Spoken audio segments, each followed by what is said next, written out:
بسم اللہ الرحمن الرحیم۔ السلام علیکم۔ روزانہ واقعات سننے کے لیے اس چینل کو سبسکرائب کریں۔ ایک دفعہ حضرت عمر رضی اللہ تعالی عنہ مسجد نبوی شریف میں بیٹھے ہوئے تھے کہ ایک آدمی نے کہا کہ اے عمر، تمہارے لیے جہنم کا ویل ہے۔ امیر المومنین نے حاضرین سے فرمایا، اس آدمی کو میرے پاس لاؤ۔ جب وہ آیا تو آپ نے پوچھا، تم نے یہ بات کیوں کہی ہے؟ وہ کہنے لگا، آپ اپنے حکام کو مقرر کرتے وقت ان سے شرائط قبول تو کرواتے ہیں، مگر ان کا محاسبہ نہیں کرتے کہ انہوں نے شرائط پوری کی ہے یا نہیں۔ امیر المومنین نے پوچھا، بات کیا ہے؟ وہ کہنے لگا، مصر میں آپ کا جو حاکم ہے اس نے آپ کی شرائط کو فراموش کر کے ان باتوں کا ارتکاب کیا ہے جن سے آپ نے منع فرمایا ہے۔ اس طرح اس نے امیر المومنین کو مصر کے حاکم کے خلاف ورزیوں کے متعلق بہت کچھ بتایا۔ یہ شکایات سننے کے بعد امیر المومنین نے قبیلہ انصار کے 2 آدمیوں کو بغرض تفتیش مصر روانہ کیا اور ان سے فرمایا، تم دونوں مصر جاؤ اور حاکم کے متعلق وہاں کے لوگوں سے استفسار کرو۔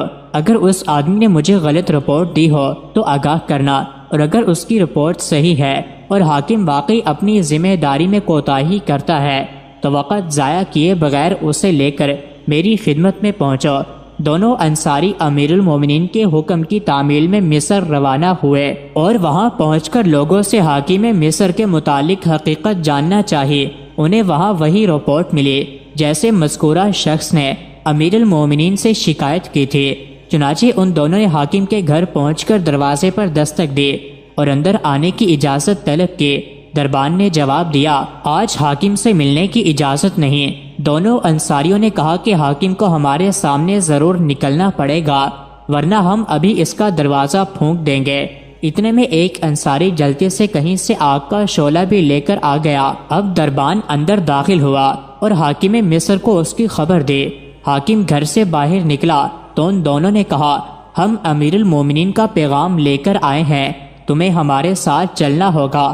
حاکم نے کہا، میری ایک ضرورت ہے، تھوڑی دیر کے لیے مہلت دو تاکہ تیاری کر لوں۔ انہوں نے کہا، امیر المومنین نے ہمیں حکم دیا ہے کہ تمہیں ایک پل کی بھی مہلت نہ دی جائے۔ جب دونوں حاکم مصر کو لے کر مدینہ منورہ امیر المومنین عمر رضی اللہ عنہ کی خدمت میں پہنچے تو اس نے اسلام کیا، مگر امیر المومنین نے اسے نہیں پہچانا کیونکہ اس کی حیت پہلے سے بہت بدل چکی تھی۔ وہ مصر کا حاکم بن کر جانے سے قبل گندمی رنگ کا انسان تھا، مگر جب مصر کی سرسبزی اور شادابی اس کو راس آئے تو وہ گورا چٹا اور بھاری بھرکم انسان بن چکا تھا۔ اس لیے امیر المومنین نے تعجب سے پوچھا، تم کون ہو؟ اس نے عرض کیا، میں فلاں آدمی ہوں جس کو آپ نے مصر کا حاکم مقرر کیا تھا۔ امیر المومنین نے فرمایا، تیرا ناس ہو، جس بات سے تجھے منع کیا گیا تھا اس کو تو نے گلے لگا لیا، مگر جس بات کا حکم دیا گیا تھا اس کو فراموش کر بیٹھا۔ اللہ کی قسم، میں تجھے ضرور عبرتناک سزا دوں گا۔ پھر امیر المومنین نے اون کا ایک پھٹا ہوا لباس، ایک لاٹھی اور صدقے میں آئی ہوئی 300 بکریاں منگوائیں اور اس حاکم مصر سے فرمایا، یہ لباس زیب تن کرو، میں نے تمہارے باپ کو اس سے بھی ردی لباس پہنے ہوئے دیکھا۔ یہ لاٹھی اٹھاؤ جو تمہارے باپ کی لاٹھی سے کہیں بہتر ہے، اور فلاں چراگاہ میں جا کر ان بکریوں کو چراؤ۔ اس وقت سخت گرمی کا زمانہ تھا۔ امیر المومنین نے مزید فرمایا، اور تم راہ گزرنے والوں کو ان بکریوں کا دودھ پینے سے مت روکو، صرف عمر کے گھرانے والوں کو روکنا، کیونکہ مجھے نہیں معلوم کہ عمر کے گھرانے والوں نے کبھی صدقے کی بکریوں کے دودھ یا گوشت میں سے کچھ استعمال کیا ہو۔ جب وہ آدمی حاکم مصر واپس ہوا تو امیر المومنین نے اسے بلایا اور پوچھا، جو کچھ میں نے کہا ہے سمجھے یا نہیں؟ وہ فوراً زمین پر گر گیا اور کہنے لگا، اے امیر المومنین، یہ کام مجھ سے نہیں ہو سکتا، چاہے آپ میری گردن اڑا دیں۔ اگر میں نے تمہیں گزشتہ منصب پر بحال کر دیا تو پھر تم کس طرح کے آدمی ہو گئے؟ وہ کہنے لگا، اللہ کی قسم، اب اس کے بعد آپ کو وہی رپورٹ پہنچے گی جو آپ پسند کریں گے۔